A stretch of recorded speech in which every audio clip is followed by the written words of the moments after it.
As I sit here, the soft glow of the screen illuminating my thoughts, I can't help but feel a tinge of conflict within.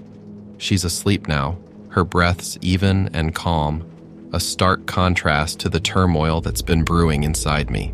My girlfriend, Jenna, has never been one to mince words or hide her feelings, and her latest conviction has planted itself like a thorn in the fabric of our relationship. "It's them or me," she had said, her voice unyielding, her eyes a mirror of resolve.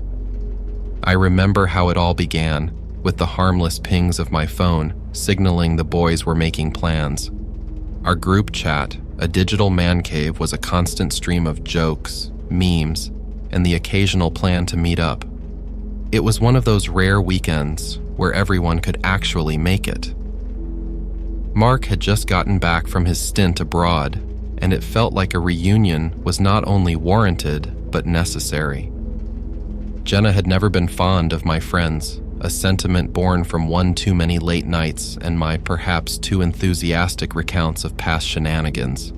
To her, they represented a version of me she wasn't particularly fond of, a version that played video games into the early hours of the morning, that sometimes chose a night out over a night in with her. It wasn't that I didn't understand her concerns, it's just that I believed in balance, in having a little bit of everything. But as I pitched the idea of the weekend hangout, her face hardened. "You're always with them," she had accused. "What about us?" The truth was, we spent most of our time curled up on this very couch, binge-watching shows, or talking about everything and nothing until the world outside felt like a distant memory. But when I brought this up, she shook her head, her hair cascading like dark waves of frustration. "It's different," she insisted. "You're different with them, and I don't like who you are when you're back." I was unable to comprehend and accept the fact that she perceived a duality in me that I did not feel. Both my friends and she were equally important to me. However, as the night went on and our conversation became more distant, I found myself confronted with a seemingly impossible decision. Now I'm here, typing out my thoughts to no one in particular, hoping for clarity. Tomorrow, I have to give my answer. Tomorrow, I might have to choose. And as the screen's glow dims and I brace for the silence that will follow, I can't help but wonder if there's a choice that won't leave me fragmented.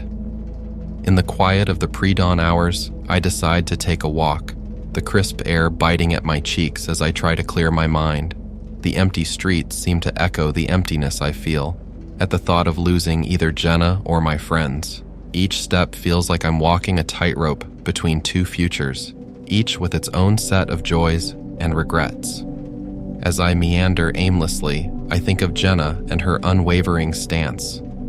Her strength is one of the things I love most about her, but it's also the thing that makes our current predicament so painful. I consider my friends, too, the history we share and the way they've been my support system through every up and down, just as I've been theirs.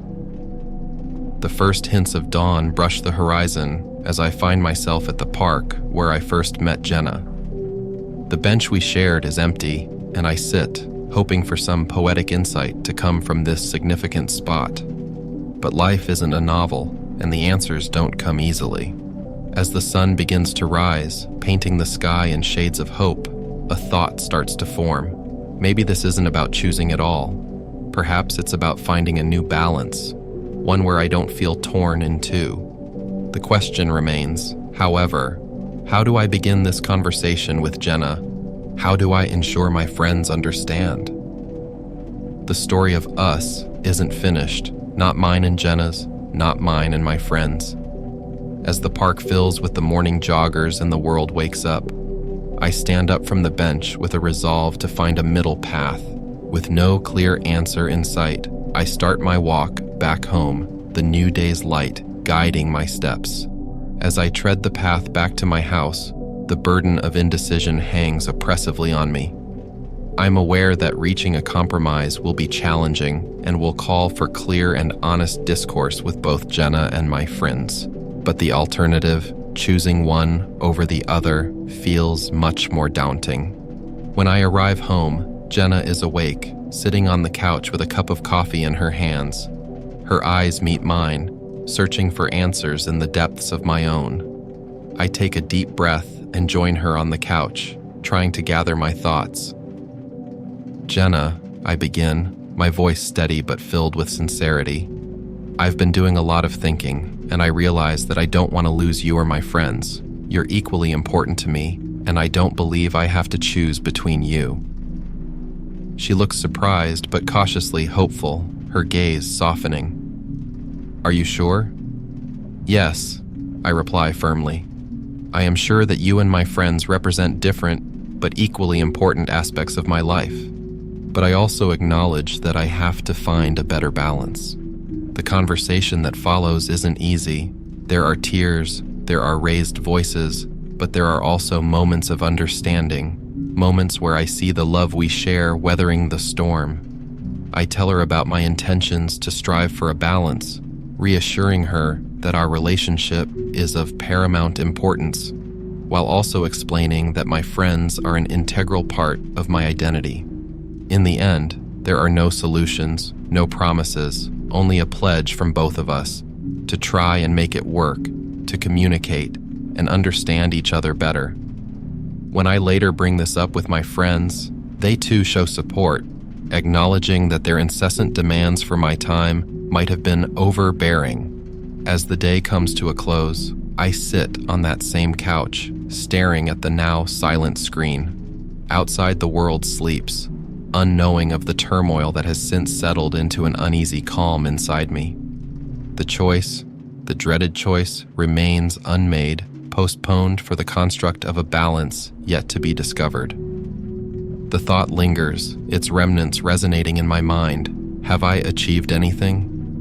And while an evident question remains, will this work out in the end? I can't say. For now, I have chosen a path, a middle ground, a hope that's as fragile as it is daring. I can only trust in the journey and walk towards a resolution that promises understanding and unity over division and loss. Guys, thank you very much for watching. Don't forget to like this video. It will be very pleasing for me. And to not miss new videos, subscribe to the channel. A lot more interesting things to come. Bye everyone.